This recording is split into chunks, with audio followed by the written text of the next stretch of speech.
Βρέθηκε χθες το απόγευμα στις Σέρρες στο πλαίσιο περιοδείας που πραγματοποίησε στο Δήμο Εμμανουήλ Παπά. Η ανθρωπιστική κρίση είναι επιθύρες.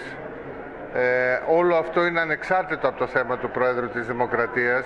Δηλαδή θα έπρεπε να γίνουν εκλογές έτσι αλλιώς για να δούμε με ποια στρατηγική θα πάει η χώρα να επιλύσει άμεσα το ζήτημα του χρέους, που είναι πραγματικά ένας βρόγχος στο λαιμό της χώρας. Δυστυχώς η κυβέρνηση έδωσε το χαρτί της βιωσιμότητας του χρέους, δηλαδή ότι μπορεί να εξοφληθεί ή εν πάση περιπτώσει να εξυπηρετηθεί, και αυτό το αξιοποιούν, το εκμεταλλεύονται και σε βάρος της κυβέρνησης αυτή τη στιγμή οι λεγόμενοι εταίροι δανειστές κτλ. Εάν δεν λυθεί αυτός ο κόμπος, όλα τα άλλα, ακόμα και τα νούμερα του χθεσινού προϋπολογισμού που κατετέθη, εξοραίζουν μια κατάσταση η οποία είναι άκρως δραματική. Γι' αυτό εμείς λέμε εκλογές χθες. Γνωρίζετε πολύ καλά πως δεν έχουμε κανένα σύνδρομο εξουσίας, δεν έχουμε κυβερνήσει.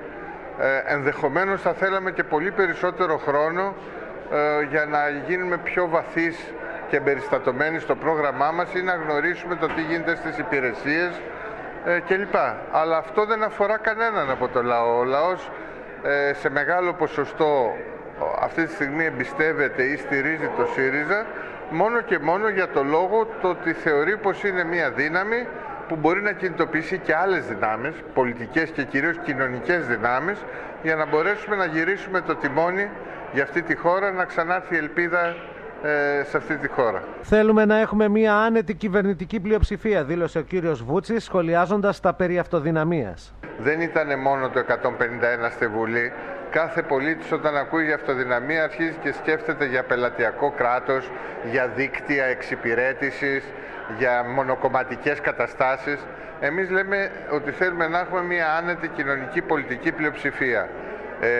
Στην περίπτωση που δεν έχουμε κάτι τέτοιο και χρειαστεί η στήριξη, η ανοχή με διάφορους τρόπους ή η συμμετοχή, νομίζω πως οι πολιτικές δυνάμεις που θα έχει επιλέξει ο λαός μετά τις εθνικές εκλογές, τουλάχιστον αυτές που ανήκουν στο δημοκρατικό τόξο, οι ηγεσίες τους θα πάρουν τις σχετικές αποφάσεις. Εμείς όμως δεν πρόκειται, και σε αυτό είμαι πάρα πολύ σαφής, να πάμε σε μέσους όρους προγραμματικούς για να φέρουμε κάποιες ψήφους στήριξης προς τη δικιά μας πλευρά ή να ασκήσουμε μια πολιτική κολυμβήθρας του ΣΥΛΟΑΜ.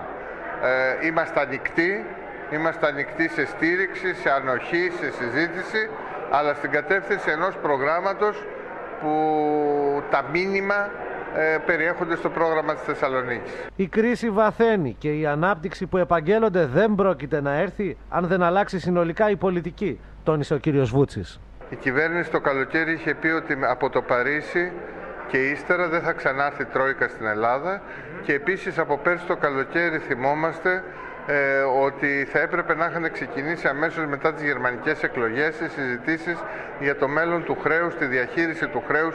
Εμείς λέμε για το κούρωμα του μεγαλύτερου μέρους του χρέους. Η κυβέρνηση έλεγε για μια πολυετή επιμήκυνση.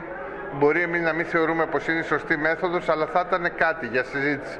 Αυτή τη στιγμή δεν τους δίνουν τίποτα, δεν μας δίνουν τίποτα.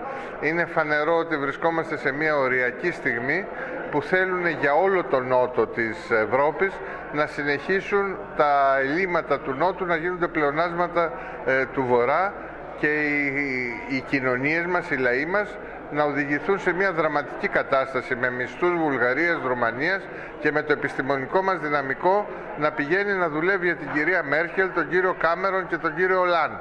Και έχουμε πολλά στοιχεία γι' αυτό. Έχουν φύγει 180.000 άνθρωποι. Αυτό λοιπόν θα πρέπει να σταματήσει.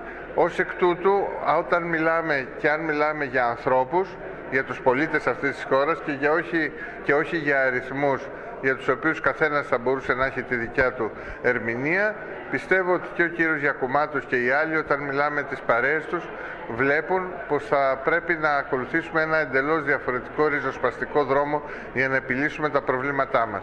Αν ήταν αυτοί διατεθειμένοι να το κάνουν, θα σας κάνω μια υπέρβαση, επειδή μου αρέσει θετικά να μιλάω. Αν ήταν αυτοί διατεθειμένοι να το κάνουν, να λειτουργήσουν δηλαδή στη βάση μιας άλλης πολιτικής και να ανοίξουν δρόμους, θα μπορούσαμε να συμπαρασταθούμε ή να κάνουμε μια δημιουργική αντιπολίτευση, διότι ο κόσμος σε αυτό μας είχε τάξει με τις προηγούμενες εκλογές.